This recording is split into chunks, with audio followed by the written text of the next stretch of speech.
Welcome. Thank you so much for being here tonight. We are going to be talking about how you can eat well to live well. We are going to be talking about how you need to feed your gut to feed your brain in order to reach your wellness goals. Thank you so much for being here. I am very honored that you showed up on a very late night to come out and be online with me and talk about food. You may be wondering who I am. Well, let's get started with that. My name is Megan Barefoot, and my company is No Shoes Nutrition.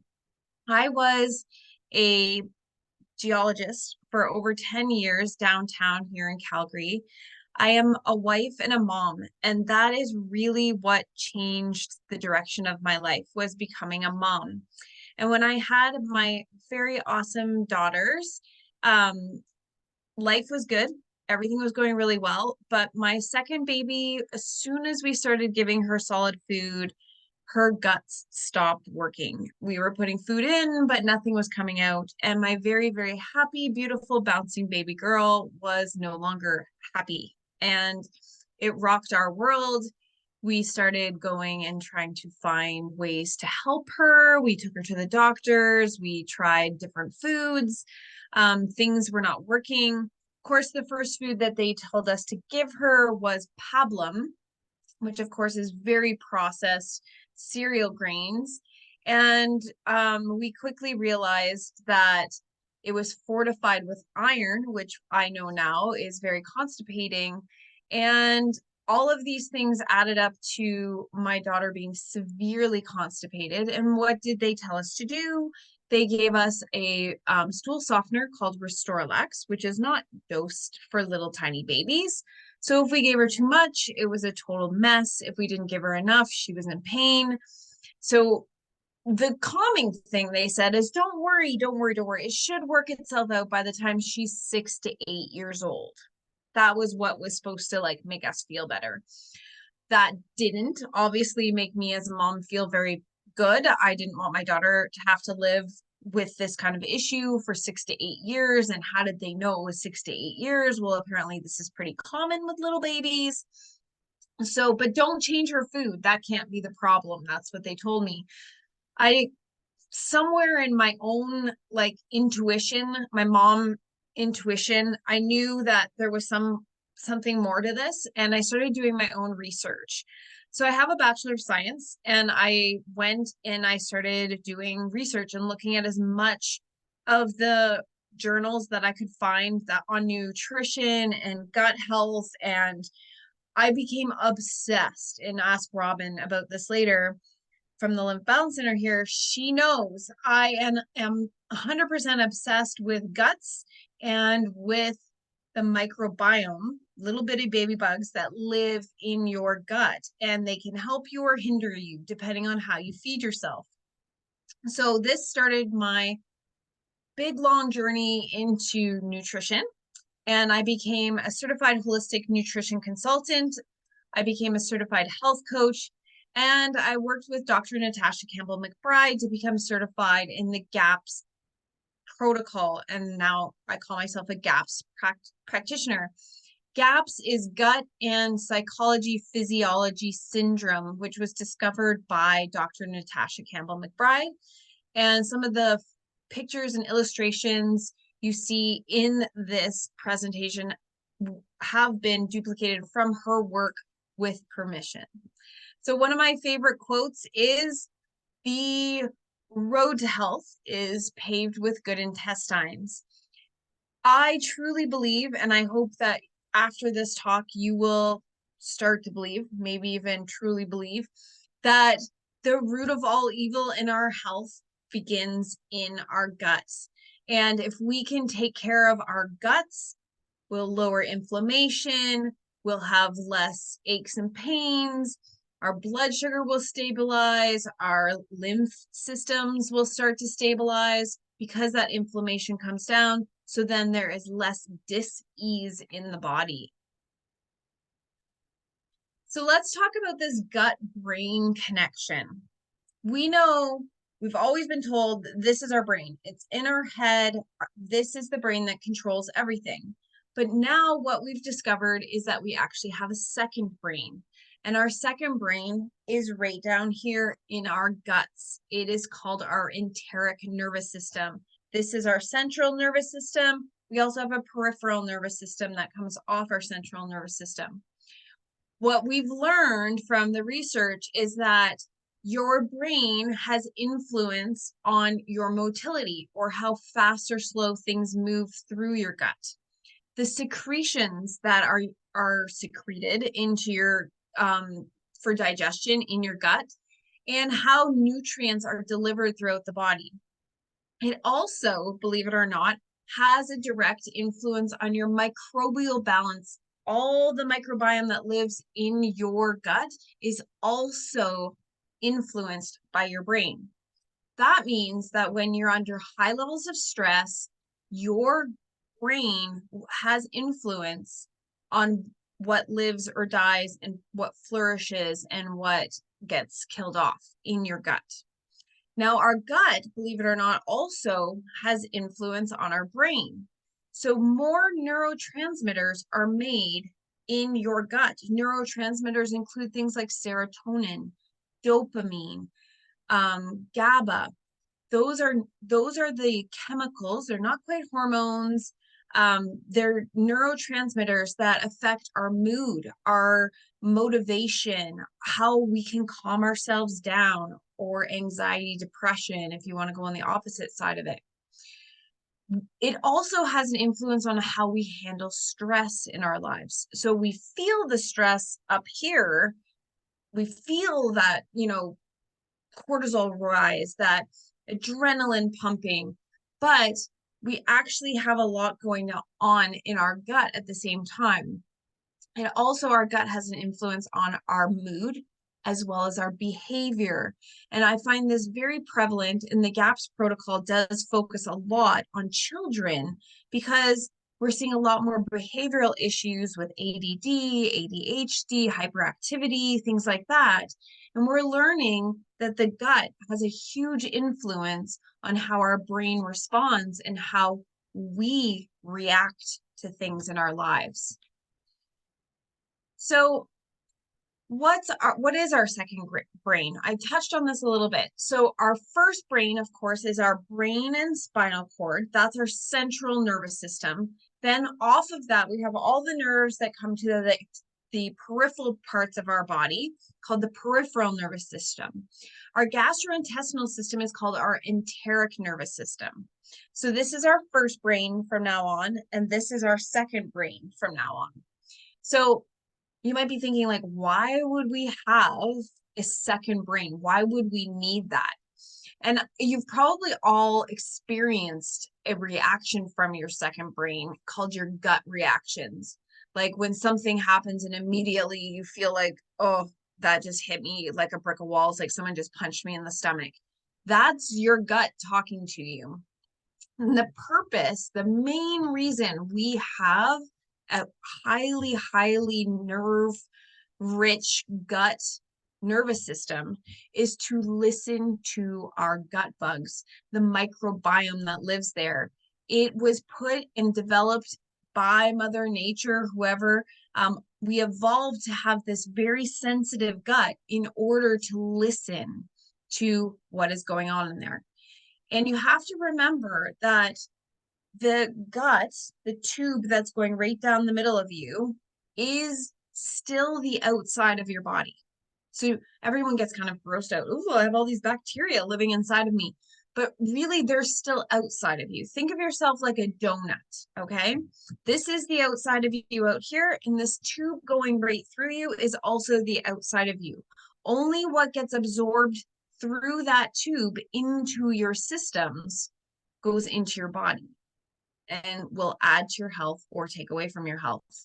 Those gut bugs are very important for that. So, typical scenario of someone with a gut brain abnormality. They may have abnormal gut microbes from birth. This is pretty common. It's when you're born, you have no control of how you were born, right? So if you, as a baby, were C-section baby, not a vaginal birth, you have missed out on getting inoculated with the proper microbiome. If you were still born naturally, you may still have an abnormal gut microbiome because your mom may have passed on her gut microbiome, which may be imbalanced as well at birth. So as baby comes through the vaginal canal, they are inoculated with a big mouthful of mom's bacteria. And that is the first microbes that start growing inside baby's gut. And whether that is a good microbiome or a not so great microbiome can change the development of baby all the way from brain to digestive abilities and beyond. So if that has happened for baby or for an adult, there's other things that can happen to gut microbes. For example, a lot of doses or high doses of antibiotics that kills everything off. So that can affect the normal microbiome. This can lead to digestive issues, low energy, food sensitivities, allergies, asthma, especially in little babies that are not like out running or doing anything like that. Skin issues, eczema, we see psoriasis, we see cradle cap in babies, things like that, autoimmune issues. There's very few people I talk to anymore. I would say it's 50-50 whether people have an autoimmune issue or not. What autoimmune means is that your immune system has now been confused somewhere and is now attacking yourself. So that's not a good scenario. And that stems from gut imbalances, which we can talk about in a bit. If you have PMS, infertility, low sex drive, aching joints and muscles from not doing hard workouts, just basically you're just achy all the time, or you wake up very stiff and swelly, that can be a typical scenario with which indicates we have some gut issues. And of course, the mental wellness part of this, remember, we talked about more neurotransmitters being made in your gut than in your brain. Well, if your gut is imbalanced, the mental wellness is affected. So depression, anxiety, just general sadness and fatigue can also lead to just depression, anxiety, lack of motivation, and lethargy is a huge sign. I just don't want to do anything anymore. That can be a sign that there's something off in the gut as well. So when we're looking at the gut lining, this is where everything begins.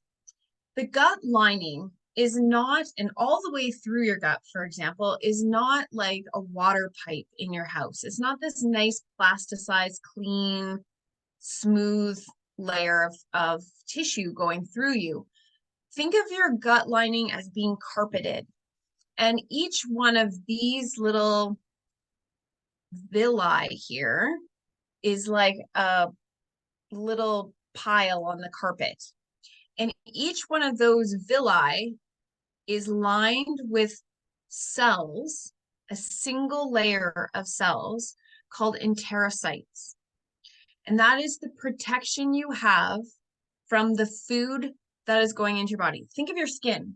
How many layers of skin do we have? We have several layers of skin. If you can even just like scratch off the top layer of your skin and you're still going to be fine. You got lots of skin there. And then we have a little bit of adipose tissue, which is fat underneath of that. Well, in your gut, you literally have one layer of tissue lined with enterocytes. And that is why our body produces mucus to protect the gut lining. Now, in between all of these enterocytes and in between all these microvilli down in here, this is where your microbiome lives. This is where all those gut bugs live. They like to get right down in here, and there'll be lots of mucus in here for them to live with. And all of these, you see, we have mucus producing cells mixed in with these enterocytes. Underneath, we have our blood system, which carries nutrients away, as well as our lymph system is in there. And so when you absorb proteins and carbohydrates, you absorb them as sugars and amino acids, and they get absorbed into the blood right away. Fats get broken down into glycerol and fatty acids, and those fatty acids get absorbed into your lymph system directly. And I believe if you ever hear Robin from the Lymph Balance Center talk, she will talk about how the lymph actually turns a milky white when you have a really fatty meal. And you can actually see that under a microscope. She has a video, I believe, that she can show you someday if you're interested. It's very cool. This is why the fats have always gotten a bad rap, because when they go through the lymph, they bypass the liver and come up and get dumped right near your heart. And so that fat accumulating on a heart, creating heart attacks, was always the reason. That was the reason the fat's accumulating there. And that's the reason why people have heart attacks, which we now know is not true. The quality of your fat makes a huge difference. The quantity of your fat, maybe less so. And we can talk about that more if there's questions at the end. So I really want to focus in on your little hardworking enterocytes. So these are the cells that make up the lining of the villi. And they have awesome haircuts. Look at this amazing haircut here. This guy, all of this haircut, we call these the microvilli. So these guys, enterocytes, live on the piles of the carpet, and then all of their little hairs come off. And all of those hairs have digestive enzymes that do the final breakdown. So you get a couple amino acids that are still stuck together. Well, those digestive enzymes will break that apart. Then the amino acids go through the enterocytes into your blood, or if it's a fat, go into your lymph. Now, if the microbiome is out of balance, if there's a lot of inflammation in the gut, these poor little enterocytes take a beating. And it's your microbiome in your gut that takes care of them and does the housekeeping in your gut. So if you have more detrimental gut bugs than you have good gut bugs, then all of a sudden your enterocytes start to shrivel up like little raisins. They lose their hair, which means you have less digestive enzymes, which means you become more sensitive to foods that you've always been able to eat before. And things digestively just go wrong, wrong, wrong. You get bloating, gas, constipation, diarrhea, sometimes alternating. The mental wellness piece can kick in. All of those symptoms we talked about in our typical scenario can kick in when our enterocytes have a tougher time. And so if you think about it and you have these nice, plump, happy enterocytes sitting next to each other, they are giving each other a hug, and they're very tightly packed in, and nothing can squeeze between them. But if you have little raisins in there that aren't nice and plump and hugging and touching each other, that's when little particles can start to slip between the cells as opposed to going through the cells into the body. And that can mean that some of the double amino acids and polypeptides and can slip into the body undigested. That's when your immune system attacks and goes, oh, this is not right. This is a foreign body. And you start to develop food sensitivities. And if some of those amino acids that are stuck together mimic certain amino acids that are common in the body, say in a hair follicle, that's when autoimmune can kick in. And when it's your hair follicles that your body is now attacking, that is called alopecia. Just one example of an autoimmune that can develop. Now, what about these gut bugs? Let's talk about what they do for the body. If you knew that 90% of all the cells in your human body are located in your microbiome, meaning that you are actually more bacteria than you are human, how would you feel about that? The first time I heard that, I was like, oh, that's a little weird. There are different types of gut bugs, different types of bacteria, different types of yeast, viruses live in there. Some of them are good, some of them are not good. We don't want them in there. And some of them, we still haven't quite figured out what they're doing down there. If it's just a nice, dark, warm, moist environment and they just found a spot and hang out there, or if they do something for us or not. When we have the good gut bugs, they are called our probiotics. Pro meaning good, biotics meaning bacteria. These probiotics, they need to eat. And when we talk about prebiotics, which you may have heard people talk about, that is the food which we can eat that feeds our good microbiome. Then you may have heard of postbiotics. It's a relatively newer term, but postbiotics are the products that this gut microbiome makes to enhance our health. So they do really good things for us. They make some of our B vitamins. They help balance our hormones, all kinds of really good things we'll talk about. And when we have an imbalance of good to bad bacteria, meaning that our bad bacteria is in charge down there and our good bacteria is not doing so well, that's called dysbiosis, a disbalance or an imbalance of the microbiome. So usually when you have bad bacteria than good bacteria, that's when symptoms will show up. Symptoms like we talked about in the typical scenario with mental wellness, imbalance of like inflammation in the body, things like that. So what are the gut bugs good for? What are these postbiotics that we've talked about? What do they do for us? Well, benefits. First of all, they help with digestion and absorption. So here's the thing. We're always talking to people about eating more plant food, more plant food, more plant food. It's so good for you. But all plant food, which is all carbohydrate, by the way, will have fiber unless it's super, super processed like white flour. And then they've basically taken all the fiber out of it. But all whole plant foods has fiber. Guess what? We're not good at digesting. We don't chew our cud. We're not cows. We're not ruminants. We don't have 4 stomachs to digest all this hard fiber. But if we have a really good, strong bacteria in our microbiome, that's going to help us digest and all that fiber. And fiber likes to bind to things. So it likes to hold on to the nutrients that are in the plant foods. So for a lot of us, getting nutrients out of plant foods can be really hard on the digestive system. And that's why people will tell me, oh, I can't eat beans and legumes. It's just bloating, gas. It's terrible. Or broccoli and cauliflower. Can't do that. I'm just going to bloat and have the worst gas for 2 days. All of that tells me is that you don't have the right gut bugs down there in order to digest that fiber.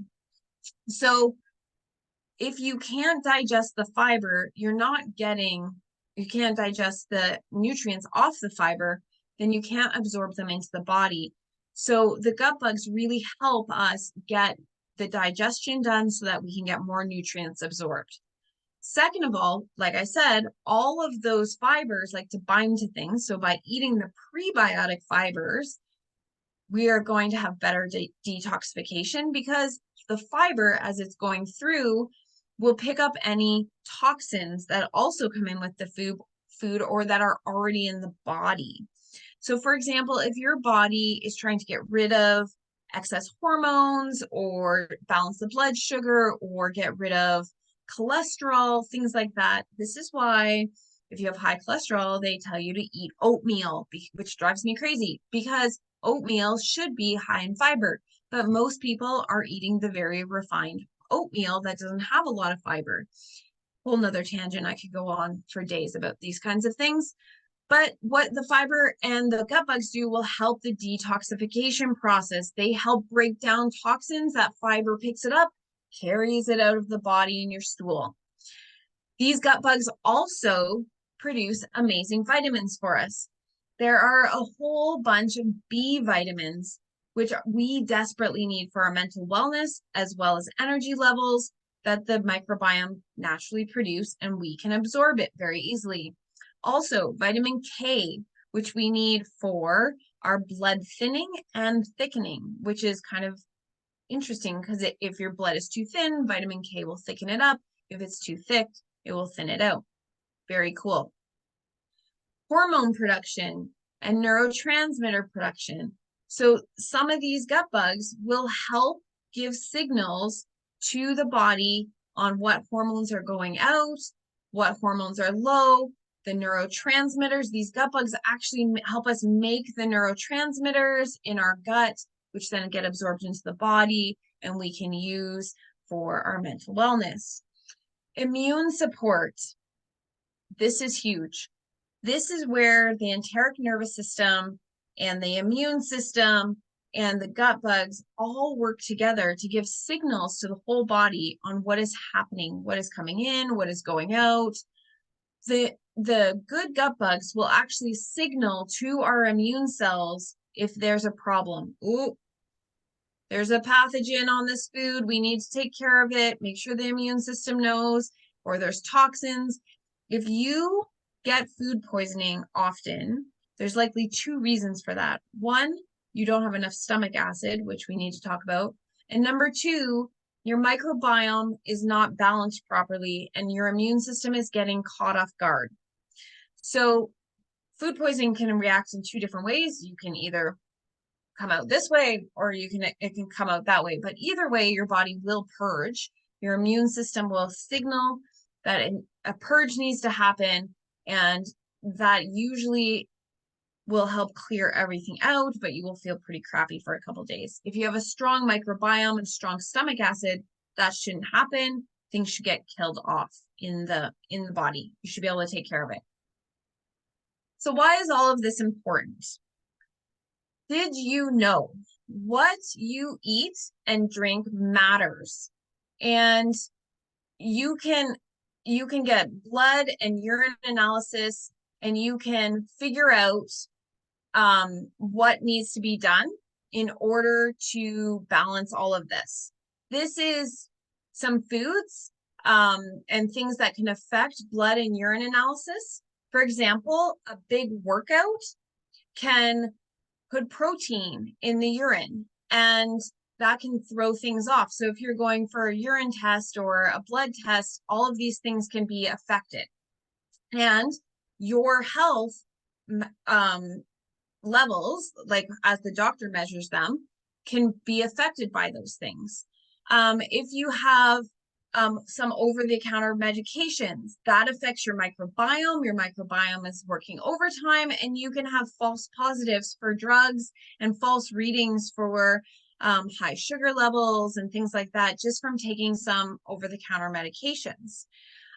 Poppy seeds, snack bars, some vitamins. You have to be really careful about all of these things. So before you get freaked out by certain things that come back in some of your blood tests, it's always good to kind of think about what you ate the day before.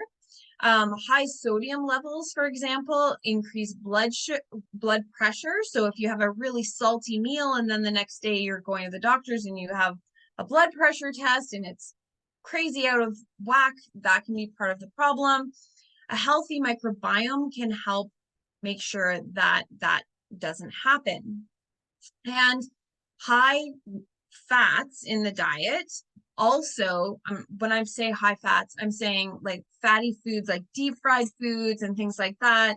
That's going to increase inflammation, reduce your good microbiome, and we can be in trouble with that sort of thing.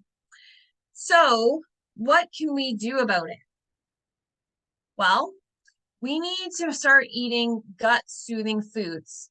We need, first and foremost, I'd be remiss if I did not talk about water and how important hydration is.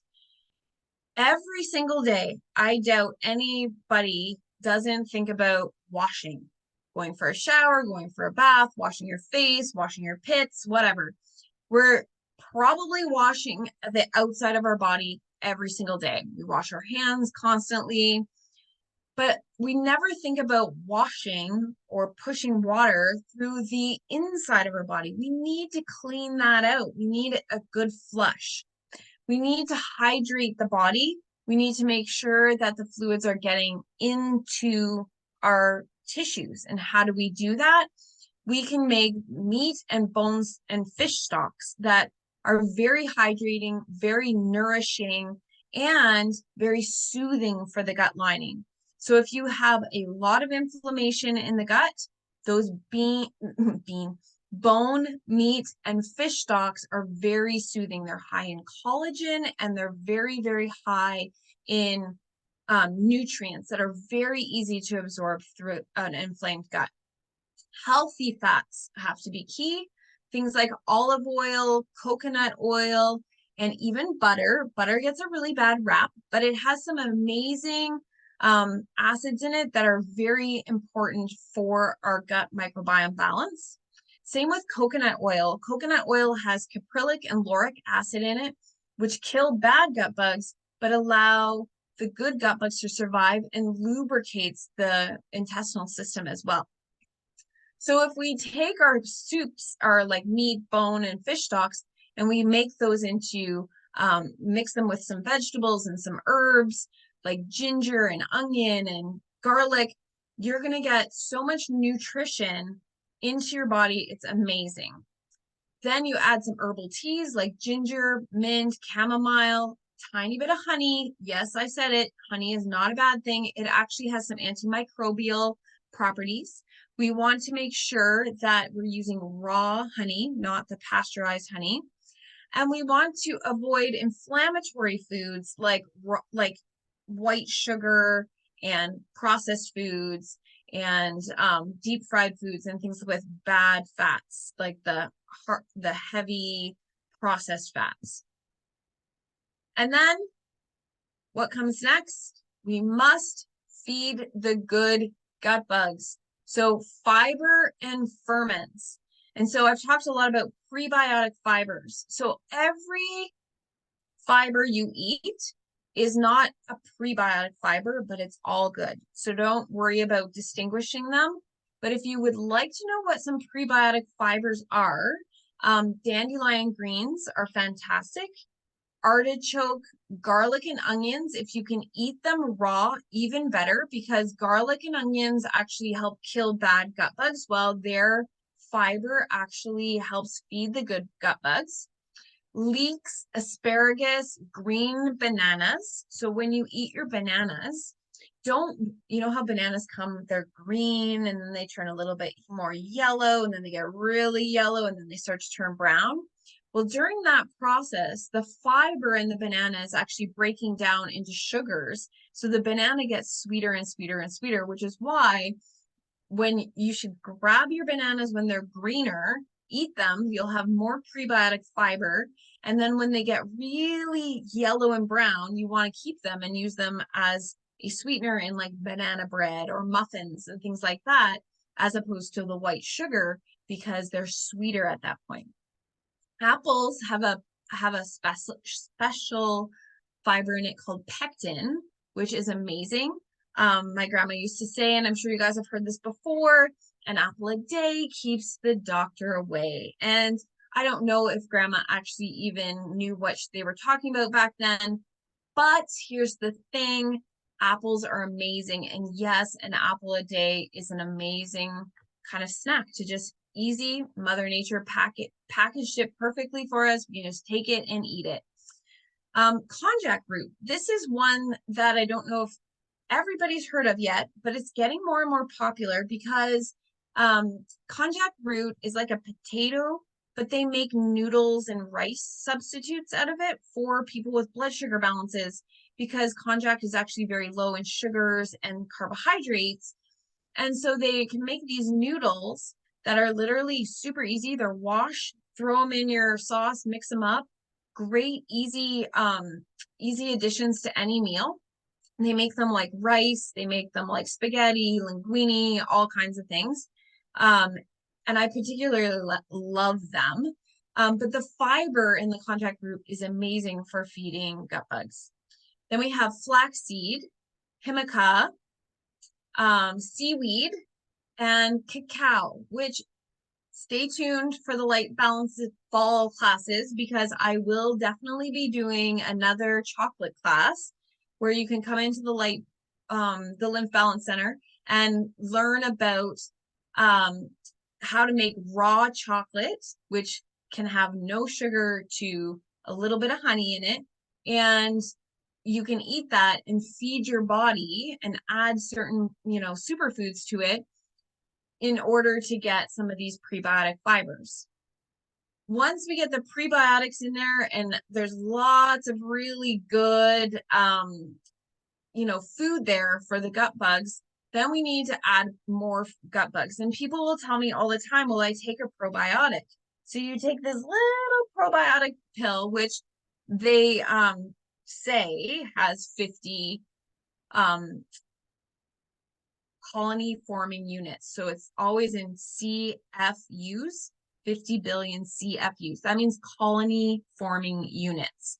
So bacteria likes to form these colonies, and then they put like a little biofilm or tent over top of themselves.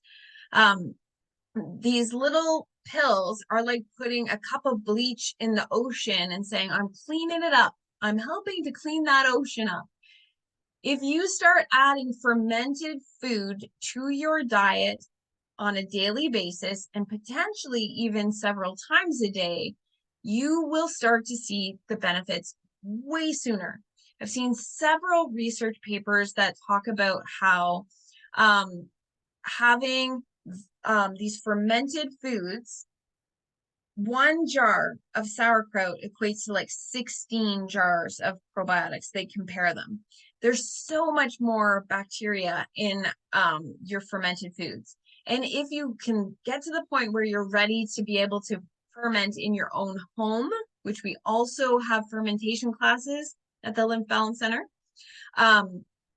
those ferments in your own home will bring the bacteria, the natural good bacteria from your home and the allergens in your area into your food, ferment them, and help you become more accustomed to having those like spores and pollens that are in your area from your home, and you become better able to handle your allergens. So that's kind of cool. These gut bugs will help you support detoxification. Also, ripe avocado is amazing. One of the things that will also feed gut bugs, but also has amazing great B vitamins and healthy fats that are so soothing for the gut. So, lifestyle factors. Believe it or not, your lifestyle, like I said, your brain up here is affecting your gut. So we need to make sure that we're eating well to live well, but we also have to live well to live well. Who knew? So we need to think about this from a practical point of view. I'm all about practical nutrition changes. Making small changes every day or every week even. That's how big progress is made. It's not about changing everything today, tomorrow 180 degrees, because not only will you hate life, your gut bacteria will react, your body will react. It is not a good scenario. So we add little things and we build it up. So I would never tell anyone to just all of a sudden eat a jar of sauerkraut tomorrow. You'll love it. That would probably lead them to sitting on the toilet for most of the day tomorrow, and they will not like me very much. So what we do is we start just with a little teaspoon of the brine, which is the liquid in the sauerkraut, and see how their body and their guts react to that. And then we add a little bit more and a little bit more until we're having a 1/4 cup of that a day. And then we add a little kombucha, and we add that the same way, just a little teaspoon, see, because that's a whole different profile of bacteria in a different fermented food. There may be some kefir and all these things. We add slowly into their lifestyle, into their menus. That way we can judge how the body reacts to everything, and we can build things up naturally. Second thing is prioritizing sleep. And I know for most of us, I struggle with this. I am as guilty as the next person.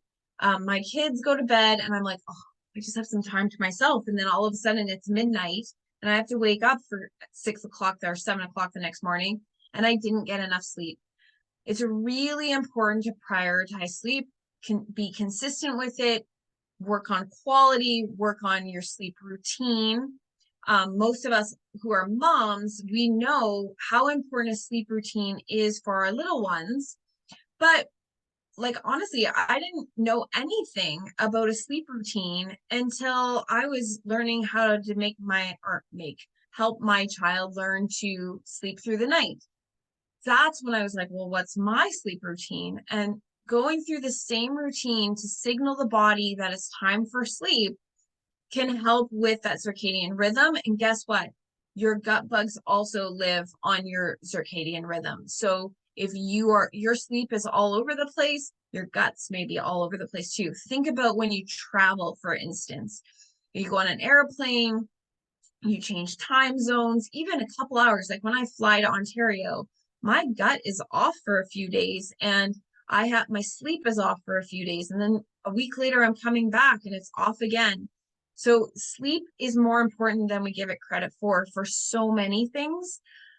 Stress mitigation. We talked about how the brain and our stress that's coming from the outside of our body also has an effect on our guts. So stress mitigation practices like yoga, deep breathing, and sleep, very, very important. What a lot of people don't recognize either is the importance of vitamin D. I mean, we are told all the time that we need to start taking vitamin D. We live in Calgary. There's not that much quality days where we can get good sun exposure. I mean, it's beautiful most days right now, but where am I? I'm sitting in my office working most of the day when the sun is out where I could get my vitamin D. So what I recommend for most people is that they do take a vitamin D supplement, but when they can get some full spectrum light. Like this time of year is perfect. And if all of this seems very overwhelming and the gut is still giving everyone trouble, then I really recommend that people get support. There's no shame in asking for help. We've just been taught, a lot of us, that we just have to handle it, we have to power through it. But I really truly believe that most people don't know how uncomfortable they are and how terrible they feel. And if they just made a few different changes, little changes, not big ones, just once a week or a couple times a week, we change something up and move that into the routine, how great they could start to feel. This is really important for people to realize. They can take control. They can be empowered to take their health into their own hands. So, what is our goals? Okay, once you know the areas that need a little more balance in your body, let's set some goals. Figure out for you why your health is important. When you're making any changes in your diet, in your lifestyle, if you don't have a strong why you're doing this behind the changes, it makes it a lot more difficult when the going gets tough to stick to your goals. Make your goals specific, measurable, attainable, and relevant. They need to be time-based. So my goal would be, I would like to lose 10 pounds. That's my measure in 3 months, because what's my why? I want to be healthier. I want to be stronger. I want to be running after my kids for the rest of my life and my grandkids eventually, not anytime soon. And I want to do this in the next 3 months, I said. So that's my time base. That's how we set a goal. That's great. It's great to have goals. I love goals. But goals are just dreams if you don't have a plan. I think you've probably heard that before. We need to define actions that we can take every single day to get to our goals. And that might mean cutting that huge goal of losing 10 pounds into, I'm going to try to lose 2 pounds by the end of August, right? And how am I going to do that? I am going to do that by getting up and going for a walk every single day. I am going to start adding a few prebiotic foods to my diet every single day, which is my fiber. And I'm going to start making sure I'm getting my fermented foods every day. I'm going to start avoiding as much sugar as possible. So whenever I can make the choice of, ooh, maybe I don't need that cupcake in the coffee at the coffee stand today, that's a good choice. I'm making good choices and I'm taking action towards my goal. It can be as simple as that. And it's not about perfection, it's about progress. Keep that in mind. So, if you have liked what you've heard here today, if you would like to find out more, please visit my website, noshoesnutrition.com. There's a plethora of beautiful blogs there that I'm not really sure if anyone reads, but I would love for you to read them, like them, leave me comments. At least then I would know that someone's enjoying them. You can visit our Facebook site, No Shoes Nutrition. You can follow us on Instagram. We put lots of fun stuff up on Facebook and Instagram, and I try to get people engaged as much as I can. But thank you so much for being here today. Thank you so much for listening. I truly appreciate everything, everyone being here and everything the Lymph Balance Center does for myself and for No Shoes Nutrition.